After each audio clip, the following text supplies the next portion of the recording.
ഒരു റീറ്റെയിൽ ബിസിനസ്സിൽ അവരുടെ സെയിൽ കൂട്ടാനുള്ള ഏറ്റവും വലിയൊരു ടെക്നിക്കാണ് UPT അനാലിസിസ് എന്ന് പറയുന്നത്. അത് യൂണിറ്റ് പെർ ട്രാൻസാക്ഷൻ. നമ്മുടെ കടയിൽ ഒരു കസ്റ്റമർ വന്നു കഴിഞ്ഞാൽ അദ്ദേഹത്തിനെ കൊണ്ട് ഇത്ര മിനിമം നമ്പർ ഓഫ് പ്രൊഡക്ട്സ് എടുപ്പിക്കണം എന്നുള്ള ഒരു സ്ട്രാറ്റജിയാണത്.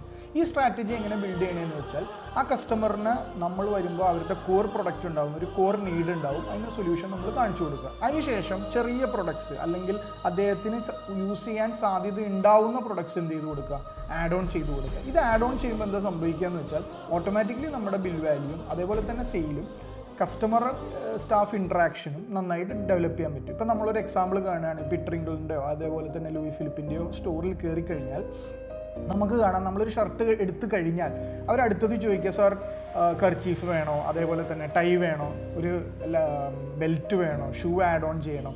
ഈ ചോദ്യം എന്തിനാന്ന് വെച്ചാൽ അവരുടെ UPT കൂട്ടാൻ വേണ്ടിയുള്ള ചോദ്യങ്ങളാണ്. ഇതാണ് അതിൻ്റെ ടെക്നിക്കൽ ആസ്പെക്റ്റ്. ഇത് നമുക്ക് ആസ് എ റീറ്റെയിലർ ഒരുപാട് ബെനിഫിറ്റ് ചെയ്യും. ഈ UPT നമുക്ക് സ്റ്റോറിൽ എത്രയാണോ നമുക്ക് വേണ്ടത്, ഒരു എക്സാമ്പിൾ എന്ന് പറയുന്നത് അതൊരു UPT 4 സ്റ്റോഴ്സ് ഉണ്ട്, UPT 2 മതി എന്ന് പറയുന്ന സ്റ്റോഴ്സ് ഉണ്ട്, UPT 6 വേണമെന്ന് ആവശ്യപ്പെടുന്ന സ്റ്റോഴ്സ് ഉണ്ട്.